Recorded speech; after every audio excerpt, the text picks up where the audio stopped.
advocacy. Rhino TV, West Nile Web is the one-stop hub for breaking news on everything political, cultural, tourism, entertainment, sport, music, and much more. Visit our website at www.westnileweb.com. West Nile Web. Discover opportunities. Live your dream. Good evening. AWONGO Jonathan is my name. Rhino TV is where you're catching us from, and this is another edition of the Rhino TV talk shows where we analyze, address, and crunch on issues that impact on the community. If you're joining us for the very first time on our Facebook, make sure to like, subscribe, and you can join in on the conversation in the comment section by just letting us know what you think, or if you have a comment or something to add on what we're saying, you can join in the conversation. Make sure to also share. And if you're joining us from our YouTube channel, make sure to give us a thumbs up, subscribe, and add a notification to all our videos so we give us the mileage we need to keep this local content running. Now today, the talk show is about gender equality. With me in the studios is a guest who is going to help us understand more of what gender equality actually is. As today we're going to see the West Nile Acceleration for Gender Equality, and make sure to join in the conversation. If you're just joining us, do what I told you, and in just a minute, I want her to briefly introduce herself as we jump into this very fast. Thank you. Thank you very much. Hello viewers, my name is PONI AYIKORU. I'm a student of law at Uganda Christian University, actually a finalist, and I'm currently the guild speaker. I also am the steward of FEMME West Nile, a community-based organization that was recently registered in Koboko district. Yes, do you want me to add more introductions? Yes, I saw a long list on your profile, so you as well, I think, will let them know who exactly you are. Okay, well, all about. Okay. Yeah. So Patience is a very enthusiastic leader. I'm so passionate about leadership. I've attended a number of leadership space. Has been the Forum for Women in Democracy camp, the 31st Transformational Leadership camp.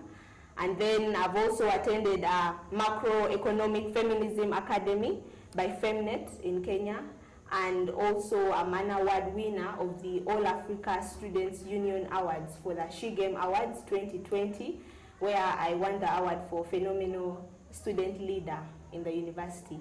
I think that's briefly a summary about that. Is that UCU, is that the Arua campus or Mukono? That is Kampala campus. Okay. Yes. All right, so as you've heard for yourselves, I think we're in very good hands here. So all information you'll get from this show is valid. Now, without wasting any time, I cannot say without fear of contradiction that I know what gender equality really is. I mean, the term sounds like something that you would have off the top of your mind, but in just a minute, what really is gender equality? Just in an umbrella term, if you would put it.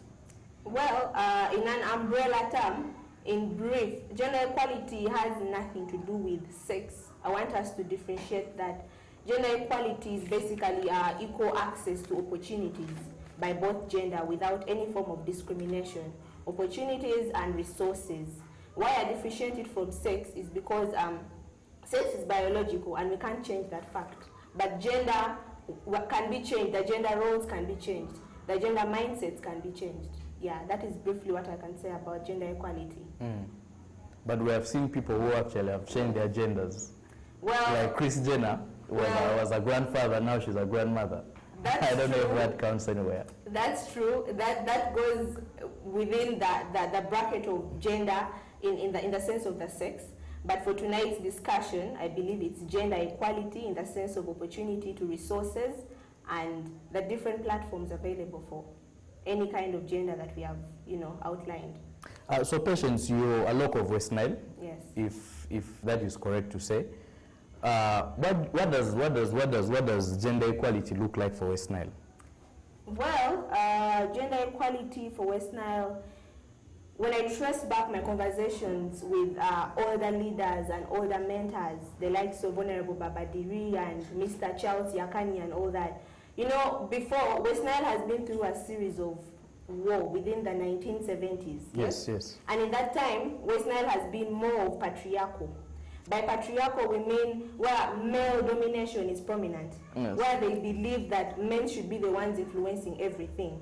However, time has come and people's mindsets have been opened, probably because of modernity and also the fact that they're seeing that gender equality is something which is of great importance to us all. So according to that movement from then up to today, I believe so many people have put in their hands and inputs, yes, to see that gender equality is being achieved in West Nile. However, there's still a lot to be done. West Nile faces a lot, especially to do with the leadership aspect, the sexual reproductive aspect, the youth itself. So there's just so much to be done. On a scale of 1 to 10, I believe gender equality in West Nile is still at 4. At 4? Yes. Is that out of 10 or a percentage? Out of 10. So that is for gender equality in West Nile. Yes. So you viewers do whatever it is that you can to promote gender. So you say gender equality is... And it's just of recent that we started seeing that the light in this tunnel, yes? So the acceleration plan for West Nile is a progressive one, I must say, that involves the leaders' input, the CSOs, that is the civil society organizations, and even individuals like I am, like you have said, as an individual or an advocate of femme nature or the femininity of us in this region. I believe we can do so much. However, recently, actually today, I attended a webinar organized by Femme Nature, and they were talking about a win-win plan for West Nile civil society organizations, an umbrella organization that can actually pull together these organizations so that we can have a focused agenda. So I believe by that webinar, I feel like there's so much more for West Nile. There's so much we can do, and I believe you'll ask me more about the questions, and the viewers will understand that it's everyone's role to ensure generation equality. It is everyone's role to ensure that there is a safe environment for both gender in West Nile. You just said that it's everyone's role to accelerate gender equality. Yes. To the viewers out there, what can they do? As Well, someone who is not maybe seated in an NGO office, a local along the streets of West Nile and around the world, whoever is watching us, what can they do on a personal level to promote from 4 out of 10 to at least get a 6? 7, 8, 9, yeah. If you say so. Well, individually, I believe, the whole concept of generation equality has been as a result of our mindset and attitude. And there's so much that surrounds it. Our society, how we are brought up, how we live, the schools we go to, and the people we interact with. So as an individual, it's your mindset that you have to adjust. Well, we can't go into your mind and change that. What we are doing is sensitization. We are going to, give you a side of an idea of what to do, what gender equality is all about, and then the whole plan gets back to you, to your drawing table as an individual, to either choose wisely. For example, there are laws already in place for leaders, yes, for female leaders for women to get engaged in political spaces. Yes. Because in the past, I think we didn't have such. Women were still being pulled down and all that. So when you tell women, you can actually stand for politics. And if a woman wants, then they will stand for it. If they do not want, we cannot force them to stand for politics. So people that are watching this, the viewers out there, you have to start from within yourself and understand that, okay, as a man or as a woman, which kind of world do I want to see? I mean, gender equality starts from us being human. We are human before being men and women. True. Yes. So when you're home there and you feel like you're a man, yes, you're already a human being. And when you go out and you see a girl being raped, or you see a girl being sexually harassed on the streets, you see a man going through, he doesn't have confidence enough in himself, he's lacking self-confidence, or he's actually thinking of committing suicide. What can you do as an individual? We are all not counselors, that is true. But of course, we have networks, like I've said, we have CSOs in West Nile. So you have to report these cases, bring them to the RDC, to the DPCs, the police. We are here to also help, or even to the radio stations. I'm so happy in West Nile, actually, radio stations and televisions like Rhino TV are actually doing a lot towards generation equality. We are. You said something about upbringing. Yes. How do you think upbringing affects gender equality? Let's say for a West Nile setting, that is one thing that we know for sure. Yeah. Well, upbringing, like I said, in West Nile, we have been majorly patriarchal, and upbringing stems back from home. People think roles, people confuse the gender roles and our sexes. You find someone is growing in a home where they are groomed that as a woman you have to be always washing utensils, always cooking, always taking care of the children, and you're not given a platform to even explore your talents. You're not given a platform to do whatever you're passionate about, all in the names of girls are supposed to do this, women are supposed to sit like this or wear trousers like this. So that kind of upbringing, I am a very lucky person among also my other friends who can also testify with their families. We do not come from patriarchal homes. We come from homes where, irrespective of your gender, whether you're a man or not, you have to do the roles at home. Imagine a home where there are only boys. Who will cook for them? I believe they'll actually cook food. So we need to stem out of that. And actually, you know, of recently, this example that has just hit me. Yes. We grow up in a world where now people insert generation inequality in us from birth. When you're a baby girl, they're buying you dolls for playing as a girl. They're buying you kitchen set. You're already changing the mindset of this child at 2 years old that, you know, my role is to be a kitchen woman and all those things. While the boy is given the ball and the cars and, you know, to be powerful out there. So all that upbringing really impacts a lot.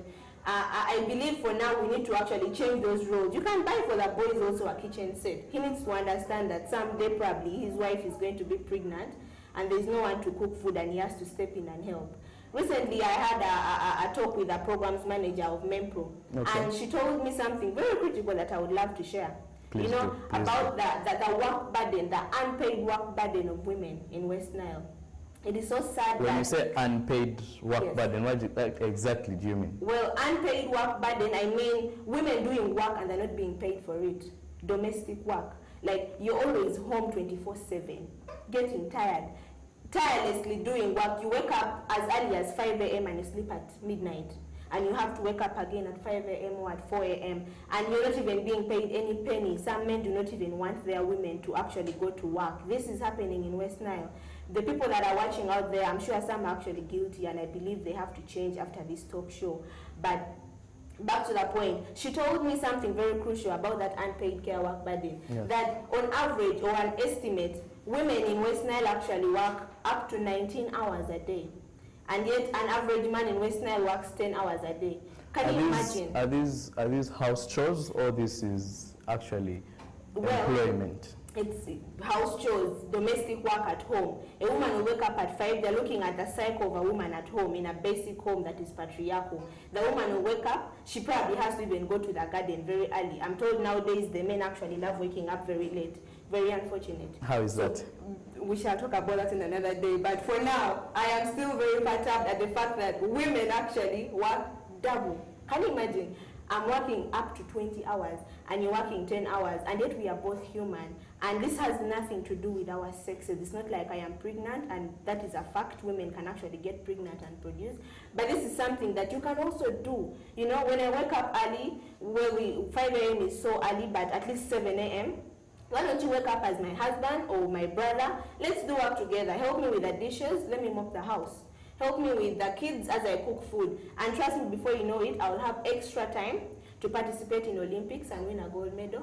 I will have extra time to participate in politics and actually table very big decision-making ideas on international levels. And, you know, the world will become a better place. You know, women have been considered a second-class citizen, yeah? I think it's high time West Nile arises and notices that women also bring a lot to the table. I mean, you said something about the gender roles. Yes. Growing up in an African setting, there are roles that are assigned to particular genders. Yeah. I do not know where this started. I do not know if it's going to keep going. But in a home, a man is a provider. That means he wakes up in the morning. I will not accept you to say that on the show. Okay. A man is not a provider. That is something, just like you have said, women have been brought up with the fact that they are the caregivers and the ones that do a lot of work. Yes? But we don't even know the history. You and I do not know who started it, that women should be cooking and all that. Meaning that is something that can be changed, the gender roles. And just like you've said, many people think men are the providers. fine, they are providing. But also what I'm trying to say with gender equality in West Nile is the woman can also provide. Let us have it both-sided. Let us not only make the men, you know, go out there and continue oppressing the women, male domination, superiority conflicts, and all those the inferior complexes that are happening in West Nile, where they know a woman cannot speak, a woman cannot do this. But you know, we're living in the 21st century and all these things have changed. So there are homes where a woman is actually the food giver in the home. She's the breadwinner because maybe the man has lost his job. Exactly, single mothers, just like you've said. So, you know, this even gives me an example of how schools actually, sorry to divert from the point, but I'll get back there. Yes, schools nowadays are so rigid. You find a school where at P3 they're asking a question in an English exam: who is the head of the family? Their right mother. Ladies and gentlemen, you're going to fail that answer. That is already, you're already, you know, bringing in generation inequality right from the education systems. What I'm trying to say is the schools need to also adjust their mindset. The teachers as well need to know that both gender are very important. The men are not more, you know, like Animal Farm, not more equal than the others, yes? So we have to be partners together so that we can achieve, I think, a better world if we work together, because you have seen so many women doing very well out there when given the opportunity. And I believe in that same regard, we can proceed with that speed in West Nile and ensure such development for the region. Like our very own Lenny. Yeah, Lenny Exactly. did very well in the Olympics. She represented. So get more women out there to do things that they actually want to do. Stop oppressing women. And if you're a girl, if there's a girl child out there who thinks that she could actually be doing more and is not being helped, how could she get to you or to any sort of assistance from anyone? Okay. Because FEMME is a West Nile based Yes, it is. CBO? It is in Koboko. It's more of an advocacy house, a mentorship house, where we do so much of talking to the girls and giving them mentorship and confidence, full confidence, and assuring them that you can make it. So just like you've said, if a girl out there wants to reach out, my media pages are always open. You can text me anytime. My friends joke a lot and say I'm always 24 hours online, but that is because of a reason. I do not want anyone to be left out. So even at midnight, you can text me, but of course do not call. But yeah, we will always be there to help. So leadership-wise, do you think West Nile is sorry? Or do you think they can do better? I don't know, leadership-wise. Do you think there's gender equality in West Nile? Leadership-wise, no, still 4 out of 10. Today I've come with a whole mindset of 4 out of 10. And whose fault is this? Are these the women who are not coming out, or it's the men that are actually oppressing them? Both. Even the women themselves are oppressing fellow women, I must say. Well, how is this happening? Leadership-wise, you know, with the laws on ground, being a law student, we know we have the Local Government Act that actually provides for the fact that so many women can actually come on board with a percentage level. We have the affirmative action in the Constitution of Uganda that provides for women to actually take up positions in politics. Yes. Now, where does the problem come? The women, some of them want to stand in politics. The men will be like, no, you can't, like the husband. Some men are not so supportive at all. They are like, you can't go there because, I don't know, for some reason, I think they're so comfortable in being poor, but, you know, you have to at least try and support your woman, yes? So women want to take up these positions. I am so happy with the government and those in charge of such roles in the elections. The National Youth Council, for example, has... Yes. It gives the free will that women can actually stand as district chairpersons in the country. But unfortunately, currently, we only have 3 district chairpersons that are female. That is in, I think, Mukono, in Hoima, and I'm yet to remember the other district. But how do I bring in the point of women putting down the other women? Yes. When a woman is standing for a political office with another guy, yes, and both of them are qualified, very good politicians, good enough for the office, and they're campaigning, fellow women will be like, no, we don't want a woman. She can't stand for that office. We don't want to be ruled by a woman. And yet sometimes these are women who are actually advocating for the fact that women should take up these offices. Why is this an issue? That is still getting back to mindset. Some women are very selfish. They feel like I am doing this for myself, or I do not want another person to be better than me, or something like that. But you know, it's okay to actually also fail in elections, but as long as you have explored the options, you have explored the platform for standing for an electoral position.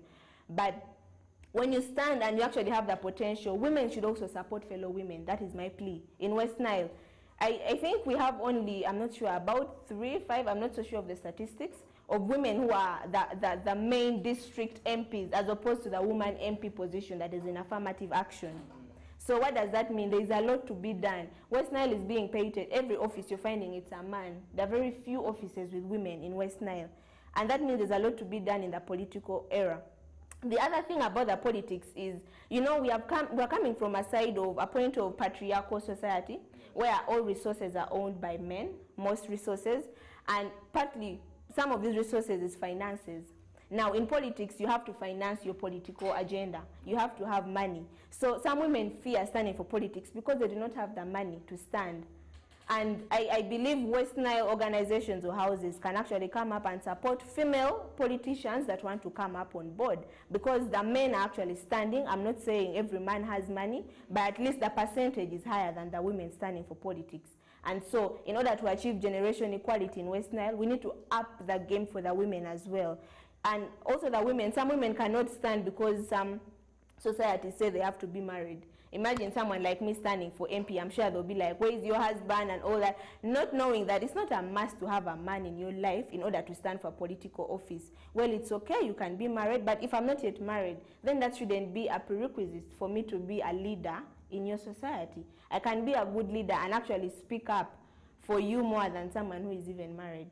I have heard it is a sign of responsibility for someone to be married, at least in the politics side of it. I don't know. Is that true? That is against society. It's a stereotype. It is mindset. It is attitude. It is barbaric, because how do you assume the fact that a woman is more responsible because she has a man in her life? Or a man is more responsible because he has a woman in his life. I think a man can also be very responsible without a woman in his life, and he will actually stand for his political agenda. So the woman should also be left to do what she can in that regard. I think society should stop attaching things to do with, we cannot survive as women without men. I think so many women have actually survived with the men or without the men. The whole point is a platform for us to be given to speak and to also act and to explore our options as our passions and do good for the society. They should stop regarding women as second-class citizens in West Nile. It is so heartbreaking, and that's why we are going to still stick at 4 out of 10. And to the women who have been leaders before in West Nile, those who have now quit. For example, currently, I'm so happy, Honorable Babadiri is actually one of my mentors, and it is a privilege that I get to talk here about it. But women that are finished with political agendas, or you were once there, or you climbed the ladder up there, I think you need to look back and see, have I mentored other women to take up after me? Ask yourself that. If there is none, then I believe you're not doing well. You have failed in leadership. You have to be able to at least mentor others. Do it for the society. So women that have been there in the political offices, make sure to mentor the girl child to occupy those offices. Let's go for a very short commercial break. We'll be back with this conversation.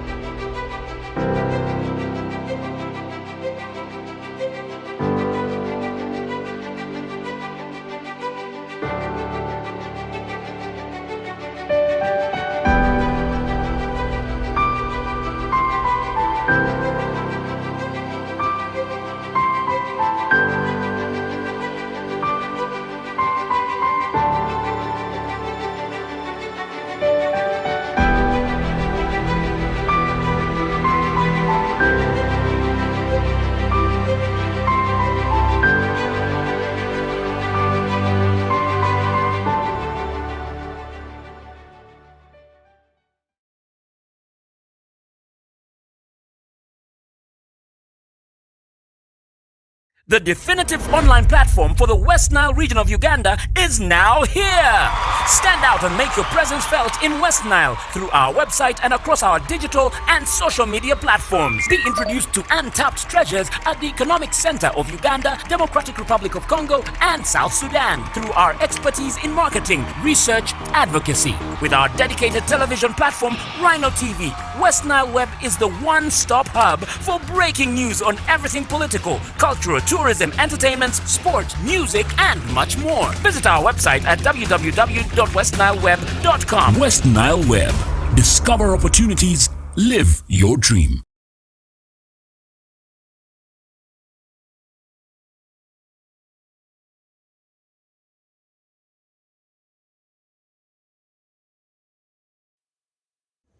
Welcome back. Rhino TV talk show is what you're watching. With me, AWONGO Jonathan in the studios. And today we are addressing the issue of gender equality in West Nile.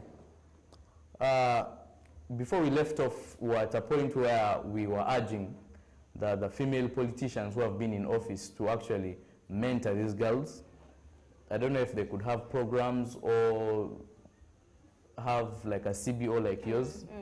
Is there a CBO I work with in West Nile that helps to empower these girls or get them up to speed on what they could actually be? Well, not that I've heard of one that in particular helps those that have been in leadership get mentors or mentees, but I think you can do this mentorship on a personal basis. You know, mentorship comes from just, you're talking to someone, you're conversing with someone. For example, if I'm sitting among young girls in a place, I will share with them about my short leadership journey and I will inspire them. And if one of them wants to stand for a position and maybe they're like, oh my God, Patience, I am fearing, I can't stand, I feel like, you know, men are better for it, I will assure them and tell them, no, you can actually stand. That is already an act of mentorship.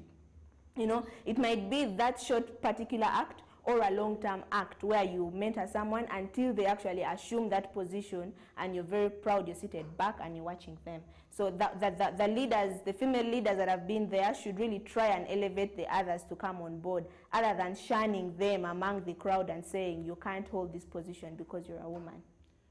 So I am thinking, in a home setting, a normal home setting, or where I've grown up or everything I've seen around me, I have seen fathers waking up in the morning and leaving for work. Mothers stay home and start by maybe sweeping the compound.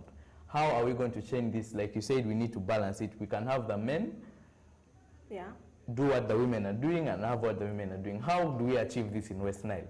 Well, another point I want the viewers to note is that with generation equality, we do not want to switch sexes. We don't want women to become men, and nor do we want men to become women. But what we're trying to say is that remain who you are, but these roles can be done by both people. These roles will not change the fact that you're a man. They will not make you less of a man, or they will not make you less of a woman or more of a woman. So you just have to be yourself and accept the fact that we need to share these roles. So like I said, in West Nile in particular, we have had most women in West Nile, 60% of women in West Nile are actually providers at home. The ones from the rural areas of West Nile. You know West Nile is very large. 60%? Yes. So why am I saying that? 60% is because that is a UN report. But that is because these women, the men are always sitting on the street, some of these men, because they're also left out. The men are seated on they wake up very early in the morning, by 7 a.m. they're seated on the streets, drinking and waiting to call out young girls that are passing. And yet they can actually be more productive together with the women. While the women, most women, you find them waking up very early, probably to also go to the market and sell small produce, or to even go to the farm. I'm telling you, West Nile is something that is actually, it's a region that needs a lot to be done. There's a lot of work to be done. Many of us look at very educated men coming out of posh cars in West Nile and thinking that they actually know gender equality. I must say, if you to hear them speak about gender equality, you will feel like crying. They do not know much about it. They know the basic fact that it's the women who are being empowered. They feel like men are left out. Now, Patience, for a man who is employed, let's say, yes, has a Monday to Friday job, 7 to 5 in the evening, yes, what can he do to make his wife able to actually have time or the ability to do those other roles or have time in what they want to do. Okay. In a marriage. But basically, we shouldn't go so deep into, you know, explaining every little small word, otherwise we shall go offside. Back to the point of generation equality, the whole point is that both men and women can actually do house chores in West Nile. Women can take up spaces in offices and leadership, and women can speak up. Men as well can remain and keep doing the same, but do not look at women as second-class citizens. That is very wrong. But we have women that actually, you know, if I can remember, from as early as maybe primary or early nursery or something, whenever there was an election for class leader, yes, if the class leader was a male, they would always create a slot to make the assistant female or something like. Yes. Now is that an issue? That is a very big issue as well. Because now the way I see it, we are bringing women to the idea that they are second to men, or they always need to be catered for, and yet this is the price, and we all have to go for it head on. Yes, that narrative has to change as well. Still on the 4 out of 10. West Nile as a region, because we're here talking about West Nile acceleration for gender equality. How are we going to accelerate for gender equality when you still give all the assistant positions to women? Well, this has changed because now we see women heading offices. We see men deputies and all that. What I can say about that is people in West Nile should change the narrative, be proud and defend us.